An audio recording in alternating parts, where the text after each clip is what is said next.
Welcome to this video for round 2 coverage of the Gashimov Memorial from Shamkir, Azerbaijan. And as already done for round 1, I'm going to do it in a game of the day format, concentrating on one game and going into detail on that.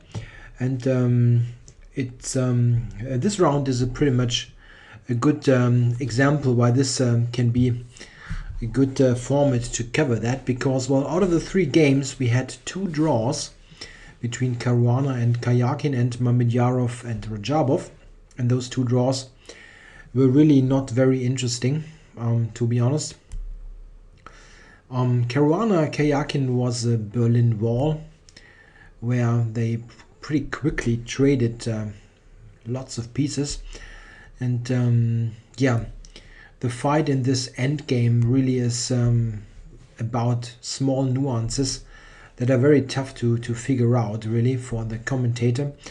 But if we just look at it from a spectator's point of view, there was pretty much nothing going on in the game. And Mamedyarov-Rajabov was a theoretical duel in the semi-Slav, which also petered out relatively quickly. So let's look at the game that right before the round certainly would have been expected to be the game of the day.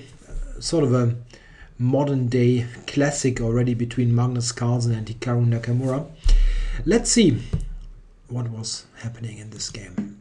Carlsen playing d4, and we got a Slav defense. Yeah, Nakamura, as widely is known, has a terribly bad score against Carlsen, losing 8 games, winning none.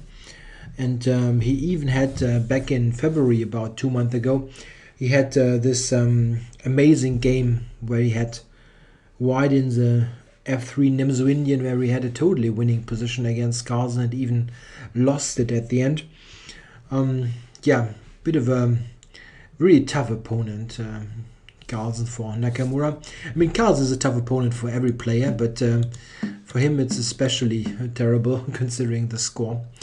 Okay, let's see. We have a Slav, and not a very common choice for Nakamura. He plays various openings against d4. Also some, let's say, more enterprising ones like the Dutch defense or the King's Indian, but he's going for this relatively solid choice, the Slav. Magnus is playing e3 as he normally does. He goes for this sometimes called slow Slav with e3, just covering the c4 pawn. The main alternative, of course, is knight to c3. But white with e3 is aiming for a couple of things. One point of this move order is that if black intended to go for the semi-Slav with e6, then here is not a particularly great spot to play e6. White has more than one interesting idea. The main idea is to set up with bishop to d3, b3 and bishop b2. You can play various moves orders. Maybe b3 is the most interesting one.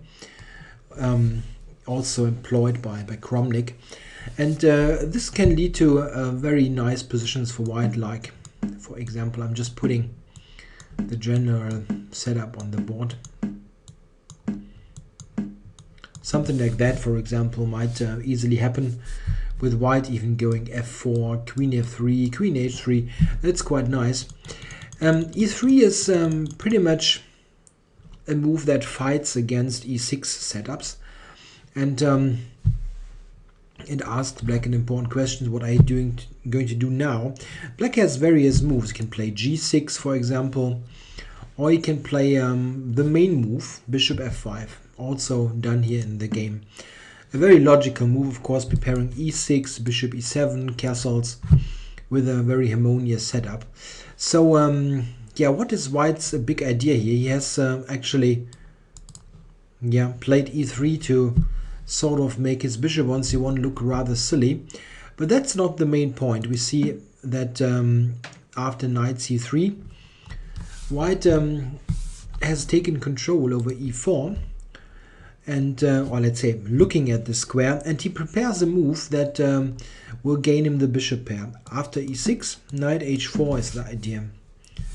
Attacking the bishop, and the bishop has no way really to save itself.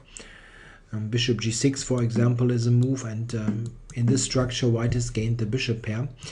Black in recent times tended to not play e6. It's not a bad move, but Black has recently very often tried the move a6, which Nakamura now plays.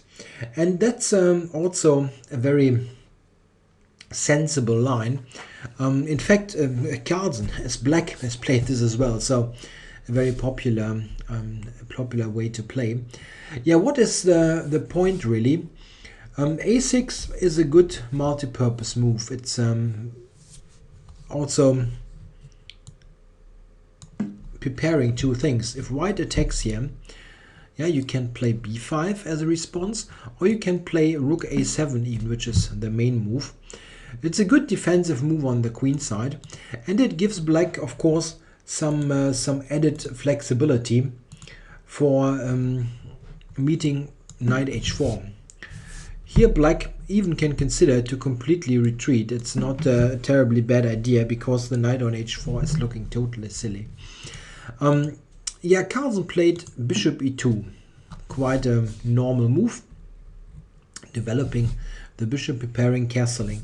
It's very important to note that bishop d3 is the probably, yeah, maybe it's not the most popular move, but it's an important move that white is playing quite often. It's very important to note and to understand what was following in this game. To understand is that a bishop d3 very often is met by bishop to g6. Black can take on d3, it's not a bad move at all, but bishop g6 recently has gained some popularity, and is also recommended in the recent book by Israeli grandmaster and well-known theoretician Boris Avrukh. He made a book on the classical Slav, and he also recommends bishop g6 as being a bit more interesting in a way than taking on d3. After the capture, we get to the structure we will see later in the game. So this is what Carlsen played, bishop e2, and it sort of passes the move to Black, asking Black, what are you going to do next? Are you going to play e6? Yeah, if e6 now, white is going to play knight h4, and this move here has control over g4. So the bishop on f5 now will be exchanged. White will gain the bishop pair and has something at least to play for. So Black normally plays h6 here, which is what Nakamura did.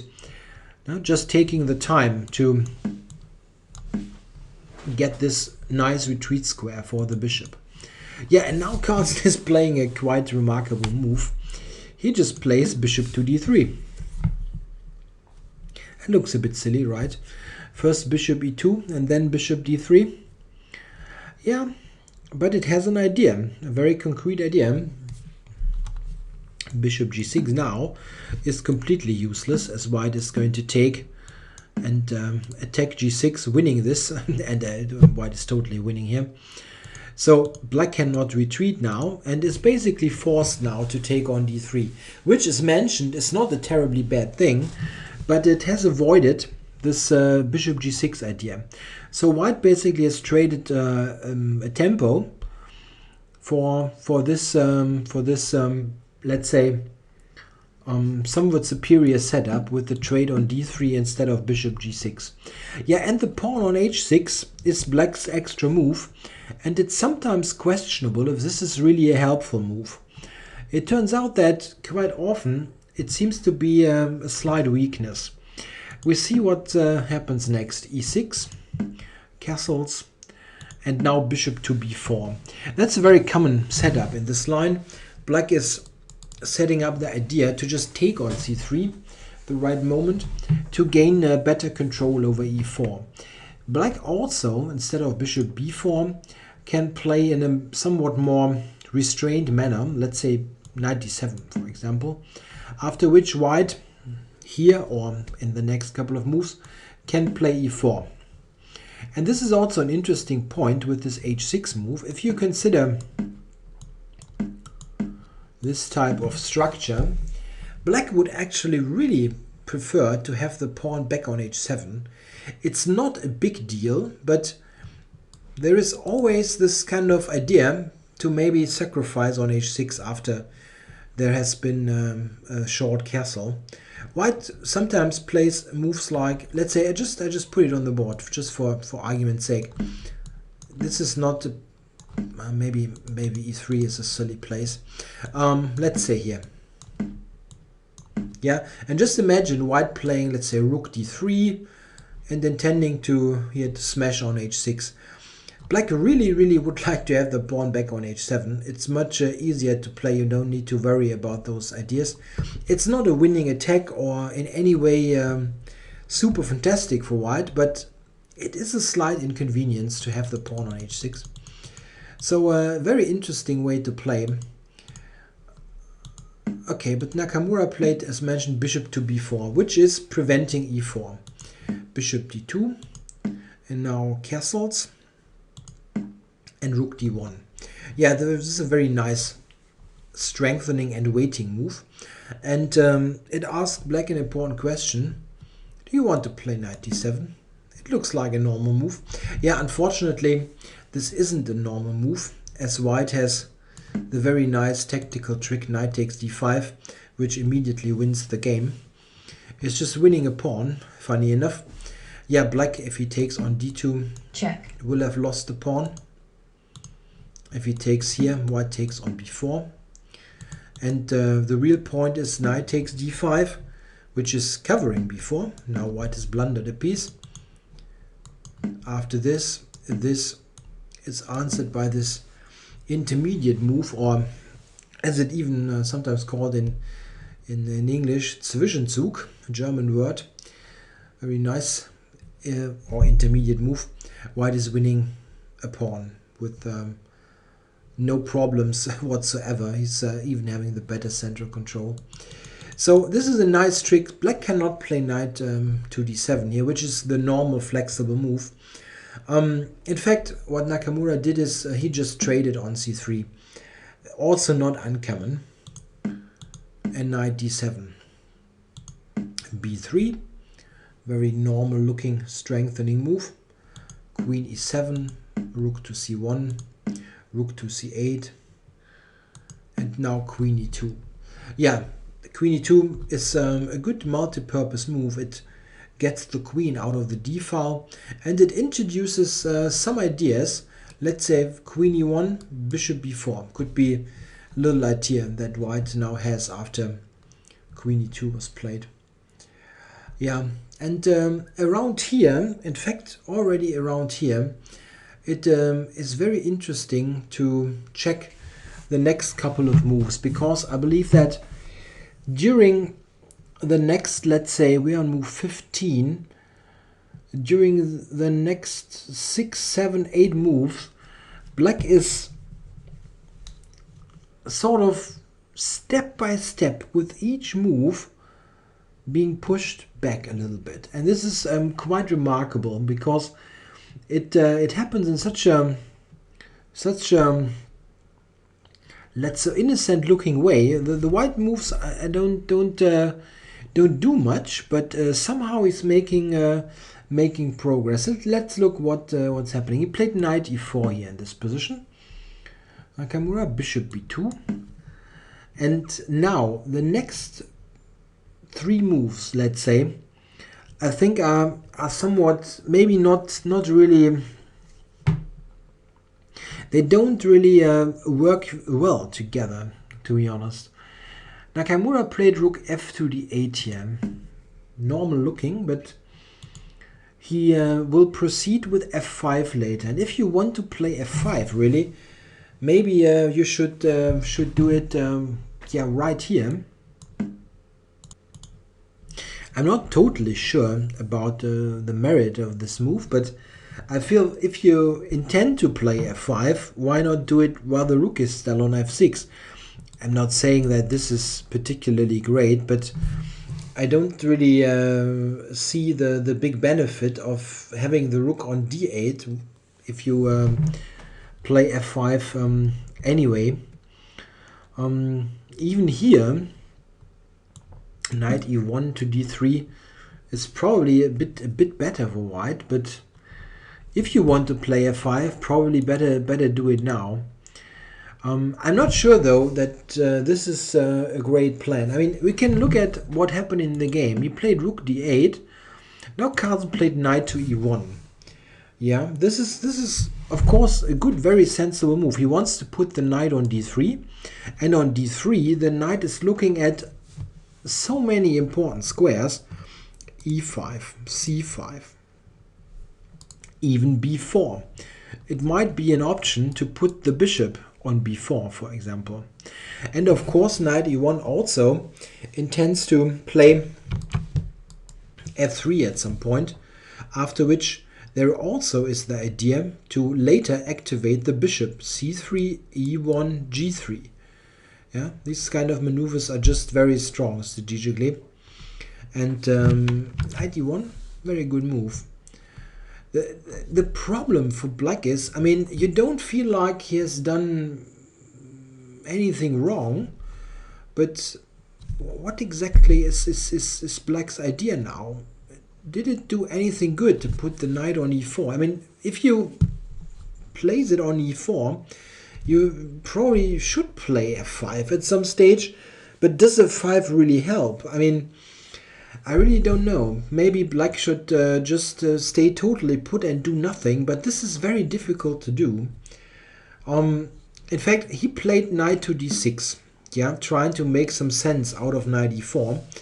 And in a way, the knight is not terribly badly placed there, but yeah, bishop a3 was played, just setting up this pin. And it somehow it feels uncomfortable. What should black do now? Cannot move this knight, it is pinned. And what is your plan? I mean, Nakamura decided to play f5 at the end. But after knight d3, I mean, isn't white just better? He controls e5 nicely, c5 nicely, f4 is controlled. The knight is just now very nice on d3. And it's not really so clear what f5 is actually doing. I mean, white didn't really threaten to play e4. And isn't this just mostly weakening with f5? Very tough. I mean, very tough to judge this. But I think that white already enjoys quite a nice position. And black has one very serious problem. He does not have any concrete play. He just has to be content with basically a sit and wait strategy. Yeah, knight f6 was played. And now bishop b4. Those little moves can be so problematic to meet. Yeah, what is it actually doing? Yeah, many things. Maybe bishop a5 can be a problem attacking the rook. Maybe there is this bishop e1 g3 idea later. There also could be queen b2 a3. Various ideas. Bishop to b4 is just slightly improving the position. And what is black supposed to do now? He played queen to c7, getting out of the pin. Very understandable. Yeah, and now the next move is just simple and strong. He played queen to f3. At first it does not really make much sense, this move, to be honest. If you look at it, what is it doing? What is the queen doing outside the pawn chain? It has a very concrete idea though. If black is playing a nothing move, yeah, let's say king h7, okay? Then white takes on d5. And black now has no really desirable recapture. E takes is just check, looting the pawn. And this is what the queen on f3 is doing. It's putting some pressure on f5. The problem is that also after c takes, you don't really want to take with the knight. I mean, this is just from a strategical point of view very undesirable. Just look at, just for example, this is just one possibility, but this is looking very nice with e4 coming. It's just a very weak structure. Yeah, this is the threat. C takes d5. And yeah, Nakamura, I'm not sure what he should have. Maybe knight f7. I mean, maybe this is the tougher defense. It is not looking very nice. I mean, you don't really want to play that. But maybe this is still tougher than what he did. He, at the end, came up with d takes c4. And this already, I mean, looks like strategical capitulation to me. If you are forced in a way to give up your center here, something is seriously wrong already. I mean, okay, white just captured. Knight f7 and a4. Yeah, and here the simple fact is white is threatening to play a5, completely freezing the queen side. And this is something that black cannot tolerate, really. He needs to prevent that, and went for a5 at the end to make sure a4, a5 from white is not played. And a general problem for black is you absolutely in this position cannot move any pawn without leaving behind serious weaknesses. You cannot play e5 as f5 is hanging, c6, c5, okay, totally out of the question. And well, what exactly are you going to do, yeah, after a5 coming from white? So he only has a5 or b6, yeah, and he went for a5 and then b6, and this is just a very weak structure. The problem is that white is also having this c4, c5 idea, and in fact, after queen g3, very simple, very strong, black is forced to trade queens, really. Where would you go with your queen? Let's say here. You're running right into c5. Yeah. Once the queen leaves the c7 square, a5 is not protected, and something like that is just completely winning.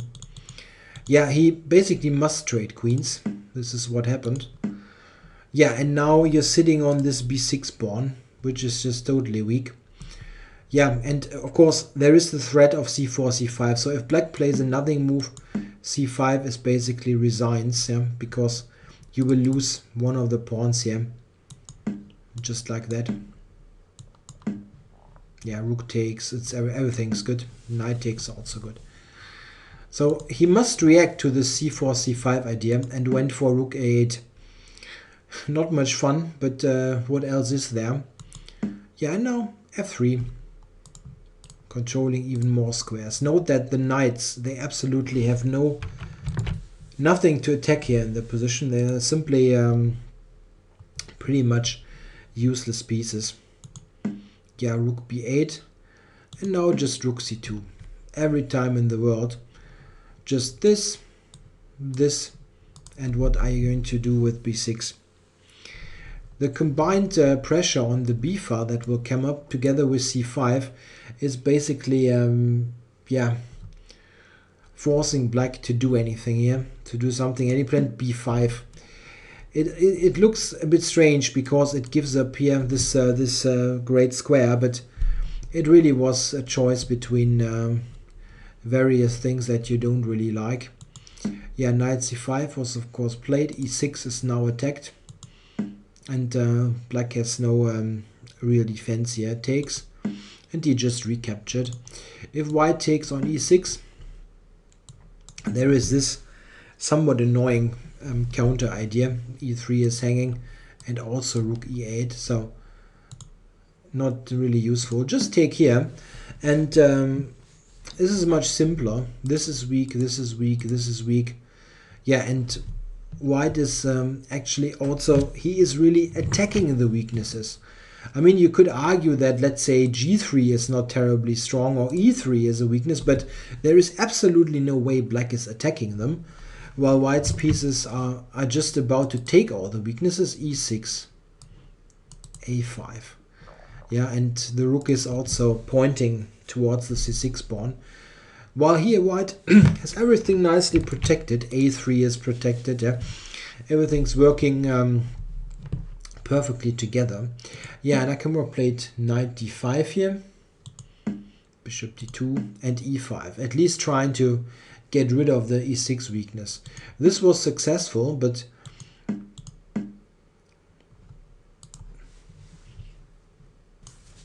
yeah, this still remains weak. And this, of course, as well. Yeah, we have this exchange here. Yeah, note that after knight takes a4, rook a1, white will get this back. And there is also the d pawn that after, let's say, knight here, d5 will be very, very strong. Yeah, he went knight back. And now after rook g6, black has some ideas trying to sort of yeah, prove that this rook is not perfectly placed, but it didn't really materialize. Something like that. Now the rook on g4 looks a bit strange, yeah? But black really has nothing concrete that he can do against this piece. The big problem is that a5 is just so terribly weak. I mean, you always have to yeah, use a piece to defend the weak pawn, and this is just very passive for black. Nakamura really didn't yeah, stand this so long. He went for activity by now just jettisoning, just giving up the a5 pawn. Well, right here after rook d5, it was very tough to do something else. I mean, this is attacked twice on e5. And yeah, what is black supposed to do? You can remove it, but let's say rook on the 7th. Note that this bishop is protected by the knight is protected by the pawn. Everything's working harmoniously together, and this is really one of Carlsen's yeah, superior strength. This is he's got perfect harmony in his pieces almost every game. They work together. There is no bad piece. They are protected. Yeah, this is just very harmonious. In some way, his style is somewhat resembling yeah, former world champion Vasily Smyslov. Smyslov, world champion in the 50s. He was very well known for having this harmonious style with no bad pieces and so on. The difference, of course, is that Carlsen is a much a better calculator and tactician. So while Smyslov was very much focused on this positional maneuvering style of chess, Carlsen is also very much able to play very sharp positions and can easily switch gears. And yeah, but you very rarely see him having any disharmony in his camp.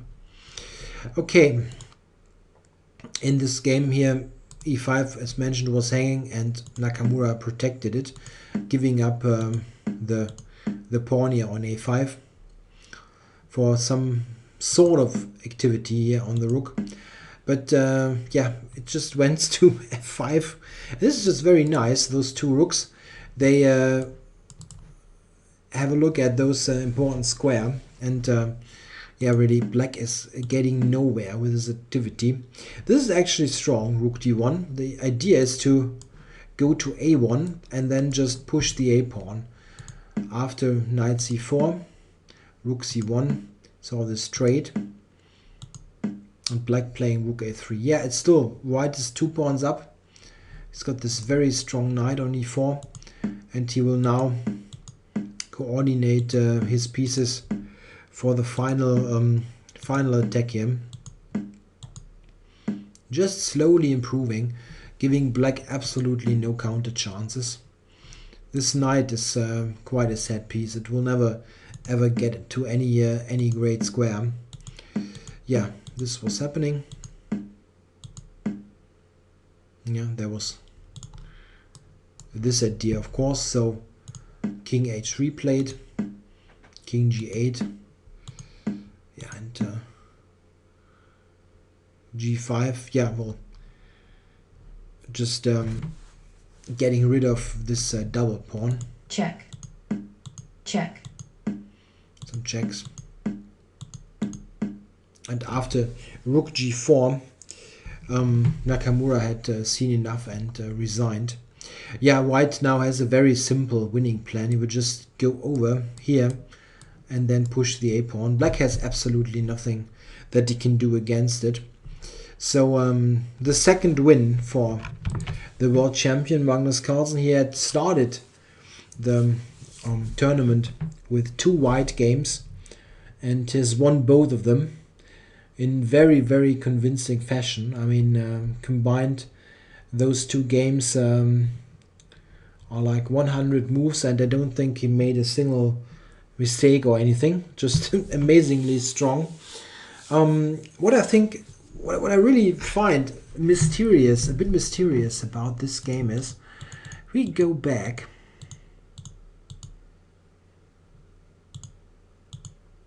Around here, look at this position. Isn't this totally harmless looking? I mean, if you are black here and you play a player, don't think that you're playing Carlsen, right? Just imagine you play a player, it's 100 points higher than you. So let's say you're an 1800 player, you play against, with black, you play against someone with 1900, yeah? Would you be terribly afraid as black here? Like, oh, he's putting so much pressure on me and I don't know what to do. It looks totally harmless. I mean, what exactly is white doing here? And only, let's say, 6 or 7 moves later, black is strategically in big trouble. This is quite remarkable. I really don't know what exactly went wrong there. I mean, maybe the whole idea with going for f5 is not really suitable. This is really possible. I mean, maybe it's just not called for. The combination of, let's say, f5 and knight e4 d6. I mean, what I think is pretty clear, we look at this, this is already not very comfortable. I mean, you haven't gained much with f5, and yeah, maybe this is really a mistaken plan, but it looked totally natural to me when I saw some of that live, and I mean, well, not in Azerbaijan, but in the broadcast, and I was thinking, oh well, this looks totally normal. What else really? I mean, if I would have this, let's say, in a blitz game or something, I can easily imagine playing knight e4 and f5, thinking that, okay, my light squared bishop is exchanged. It's a stone ball, not a bad structure. I mean, not a bad structure, but it's without the light squared bishop, black shouldn't vary too much. But it still seems to be the case that even here, those weaknesses on the dark squares are somewhat of a problem. I mean, this is really not great for black. You cannot really push any of your pawns, and white has very good pieces suddenly. The knight is looking at the critical squares. Yeah, maybe really the series of moves, the plan, knight e4, f5, knight d6, is not really working together too well, but it's still quite remarkable how quickly Nakamura got into trouble here. Okay, so as mentioned, a very convincing start for the world champion. Carlsen is now a virtual rating, or this kind of live rating, of 2,890, if I'm not mistaken, or maybe 2,889 point something. So he's only lacking 11 points to break 2,900. And if I'm not quite sure. I read something that he would need to score 6.5 out of 8 of the remaining games. So, but I cannot really believe that. I mean, I really would think that winning 4 more or 3 more should be enough. But okay, well, it's just only a question of time until he breaks 2,900. But I suspect that we will see this later this year, because the level of play he's displaying is just amazingly high. So really excellent chess that we are privileged to witness here. Okay, well, thanks for watching, and I'll be back tomorrow, of course, with round 3 coverage. Thanks for watching.